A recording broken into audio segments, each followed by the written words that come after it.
sungguh bersyukur kita kepada Tuhan karena masih diberi kekuatan untuk bisa belajar bersama. Saya kira semua dalam keadaan sehat. Kita akan belajar di semester ini mulai bab pertama. Ya, bab pertama itu tentang rotasi benda tegar. Ya. Dari judulnya rotasi dan benda tegar, mungkin Anda lebih familiar dengan kata rotasi. Rotasi nggak asing lagi karena di kelas 10 Anda sudah terima materi ini. Hanya kalau benda tegar itu seperti apa, nanti akan kita bahas di bab ini. Baik, untuk bab yang pertama ini dengan kompetensi dasar untuk KI 3.1 ya, itu menerapkan konsep torsi, momen inersia, titik berat, dan momentum pada benda tegar, ya, baik itu statis maupun dinamis dalam kehidupan sehari-hari. Kemudian untuk 4.1, membuat karya yang menerapkan konsep titik berat dari keseimbangan benda tegar. Itu untuk kompetensi yang akan kita bahas pada bab pertama ini. Kemudian gerak rotasi atau gerak melingkar itu apa sebenarnya? Nah, Anda perhatikan dari gambar itu tadi, gambar yang tampil di sini. Ketika kita naik kemudi putar, coba Anda perhatikan posisi kita ini. Kalau kita gambarkan, maka akan menghasilkan lintasan berupa lingkaran. Nah, itulah yang disebut dengan gerak rotasi atau gerak melingkar. Jadi gerak melingkar atau gerak rotasi adalah gerak yang lintasannya jika digambarkan itu berupa lingkaran. Kemudian kalau benda tegar itu apa? Benda tegar adalah benda yang tidak mengalami perubahan bentuk akibat pengaruh gaya atau momen gaya. Baik, tolong perhatikan gambar ini. Sebuah roda di situ pasti ada dilengkapi dengan poros, ada titik poros. Nah, bagaimana roda ini bisa berputar? Kalau kita tidak memberikan gaya pada tepi roda, maka roda ini tidak bisa berputar. Ya. Kemudian gambar yang berikutnya ada daun pintu. Daun pintu yang diletakkan pada pintu, ya, itu pasti akan dilengkapi dengan esel sebagai porosnya sehingga daun pintu ini bisa dibuka dan ditutup. Nah, ketika kita memberikan sesuatu, memberikan gaya pada roda maupun pada pintu, di situ akan menghasilkan yang namanya gerak rotasi atau gerak putar, gerak melingkar. Nah, apakah yang menyebabkan sebuah benda bisa berputar? Tadi pada roda, ya, kalau kita mau membuat roda ini bisa berputar, maka apa yang kita lakukan? Ini sebuah roda, ya. Ini ada porosnya, ya. Nah, bagaimana membuat roda ini bisa berputar? Kita memberikan gaya. Nah, ini roda akan berputar terhadap porosnya. Oh, berarti untuk benda bisa berputar harus diberi gaya terhadap poros. Ya. Kemudian daun pintu. Daun pintu ini porosnya, itu eselnya, ini daun pintunya. Bagaimana daun pintu ini bisa berputar? Ya karena kita memberikan gaya pada daun pintu ini terhadap poros. Begitu. Jadi benda itu bisa berputar atau mengalami gerak rotasi itu karena adanya momen gaya. Momen gaya istilah lainnya torsi yang bekerja pada benda tersebut. Nah, kita akan lebih dalam memahami tentang momen gaya atau torsi.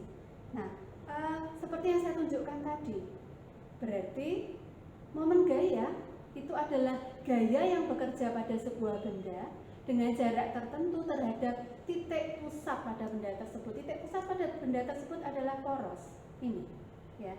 Lalu gayanya ini, gaya yang menghasilkan gerak putar ini disebut dengan momen gaya. Oh, berarti untuk menghasilkan momen gaya harus ada gaya dan harus ada, ini disebut lengan momen, yaitu garis yang tegak lurus terhadap poros ke garis kerja gaya. Itu namanya lengan momen. Jadi jarak tertentu, jarak ini ya, itu disebut dengan lengan momen, yaitu jarak tertentu yang tegak lurus dengan pusat massa benda, ya, itu disebut dengan lengan momen atau lengan gaya. Panjang garis ini disebut lengan momen. Ya, Anda perhatikan gambar berikut. Seperti ini ya. Jadi ini adalah porosnya sel ya. Kemudian ini batang ini, ujungnya kita beri gaya ke bawah. Ya, berarti seperti ini kita beri gaya ke bawah. Apa yang terjadi? Ini akan berputar, ya, menghasilkan perputaran. Nah, berarti kita memberikan ada gaya F ke bawah, ada lengan momen L kecil, ya, maka akan menghasilkan torka atau momen gaya pada batang yang dirumuskan L kalikan F gaya yang kita berikan. Nah, momen gaya ini bisa bernilai positif, bisa bernilai negatif, tergantung gaya yang kita berikan ke arah mana terhadap poros.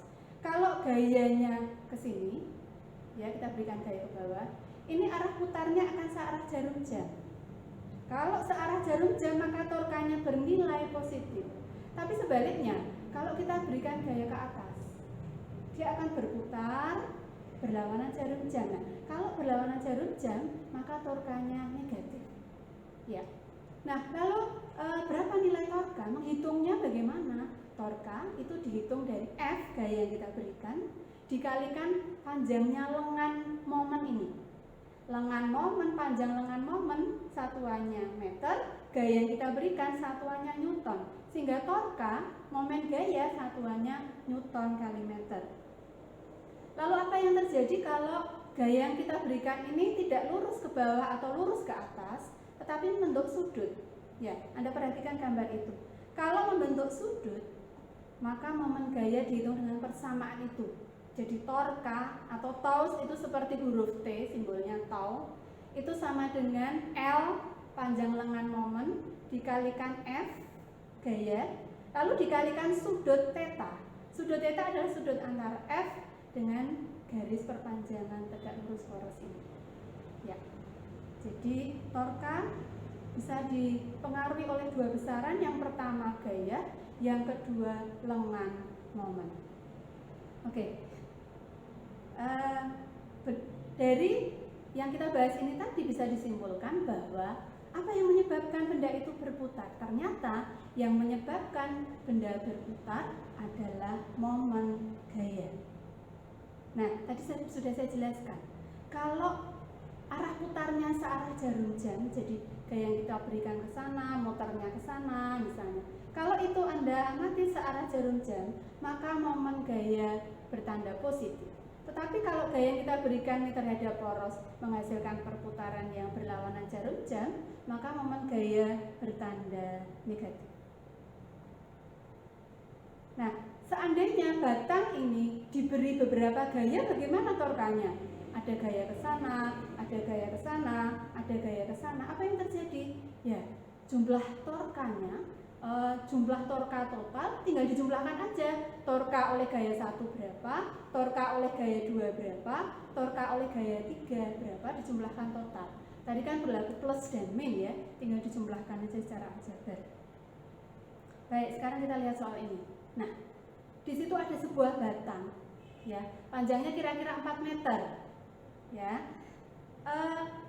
Batang ini diletakkan pada titik tumpu segitiga ini, ya, jungkat-jungkit gitu ya.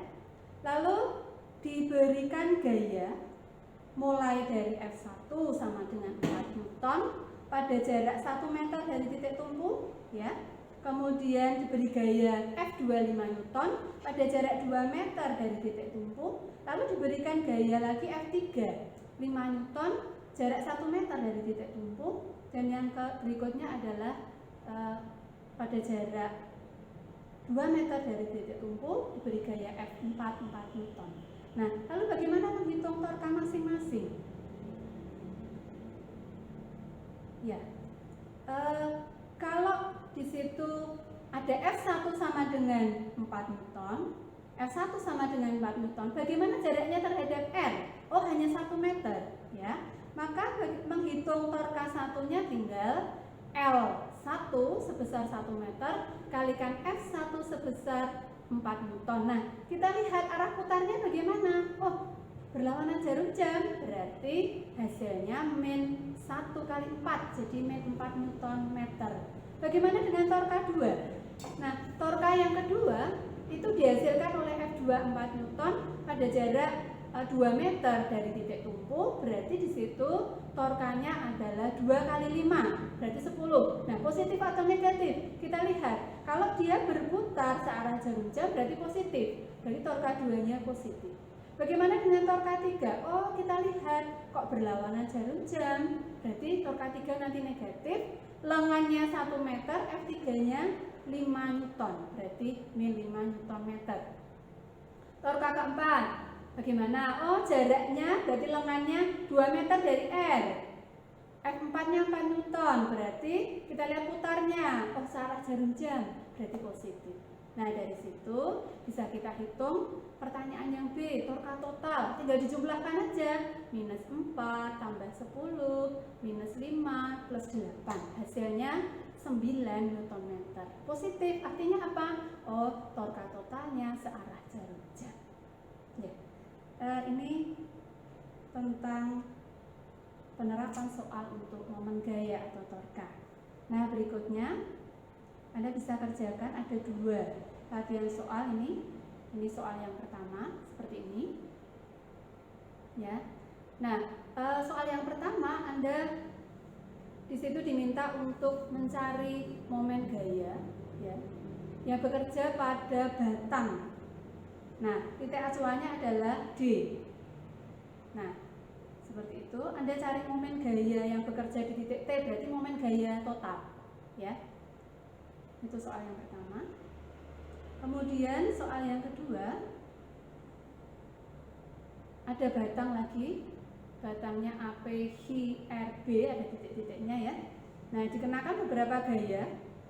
Nah, di situ nanti batang homogen AB ini dipaku di pusat masanya, ya. Berarti di titik apa kalau di pusat masanya? Berarti di titik H. Oh, berarti Anda diminta untuk mencari momen gaya total di jika nilai F sama dengan W dan sumber rotasi di R, maka keadaan batang akan bagaimana? Berputarkah atau diam atau bagaimana? Nah, untuk bisa menyimpulkan itu Anda harus hitung torkanya, positifkah, negatifkah, gitu ya. Atau kalau diam berarti torkanya 0, gitu. Nah, itu yang kita bahas pada hari ini. Nanti soal-soal yang tadi saya berikan untuk kalian, 2 soal ini silahkan dikerjakan dan kemudian hasilnya bisa dikirimkan ke WA grup kelas, gitu ya. Ya, jika nanti ada yang masih perlu ditanyakan, Anda bisa bertanya di grup kelas. Demikian yang bisa saya sampaikan. Terima kasih. Selamat belajar, Tuhan berkati kita.